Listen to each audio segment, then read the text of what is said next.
এডুকেশনের জন্য যেই নাটকগুলো করা হয় ওগুলাতে কোনো ভিউজ থাকে না, কেউ দেখে না, ফালতু নাটক এগুলা কেউ দেখে না, কি আর্টিস্ট হ্যান ত্যান ব্লা ব্লা এসব কমেন্ট থাকে ওগুলো নিচে।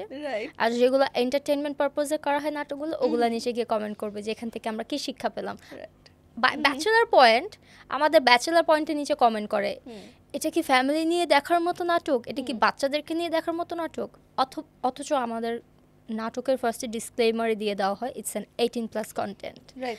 আচ্ছা, ধরো অ্যাজ আ ফিমেল অ্যাক্টর, তুমি এই যে নাটকের কারণে বলো, এই বলো সেই বলো, সামাজিক জায়গা থেকে আসলে এটার পোর্ট্রেয়ালটা কেমন করে মানুষ তোমাকে নেয়?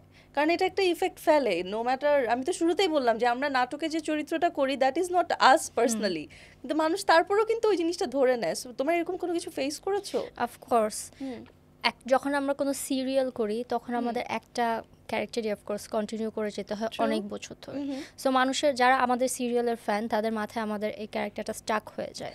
সো তারা মনে করে যে হয়তো বা রিয়েল লাইফেও এই মানুষটা এরকমই। আমি আসলে দোষ দিব না অডিয়েন্সের, এটা হওয়াটাই স্বাভাবিক, বিকজ একটা ক্যারেক্টারকে যখন এত বছর ধরে দেখতেছে তখন এটা অটোমেটিক্যালি মাথায় এসে যায়।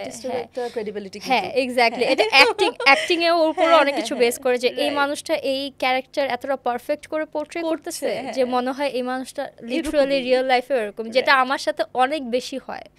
আমার কমেন্টে সবাই এই ধরনের, মানে আমি যেটা ব্যাচেলর পয়েন্টে যে ক্যারেক্টারটা করি, সো আমার সোশ্যাল মিডিয়াতে কমেন্টগুলো সব ওই টাইপের রিলেটেড। মানে আমি কোথাও ঘুরতে গেলে, যেমন ব্যাচেলর পয়েন্টে আমার ক্যারেক্টারটা একটু দুষ্ট, সো আমি কোথাও ঘুরতে গেলে আমার ছবির নিচে ওইসব দুষ্ট মার্কা কমেন্ট থাকে।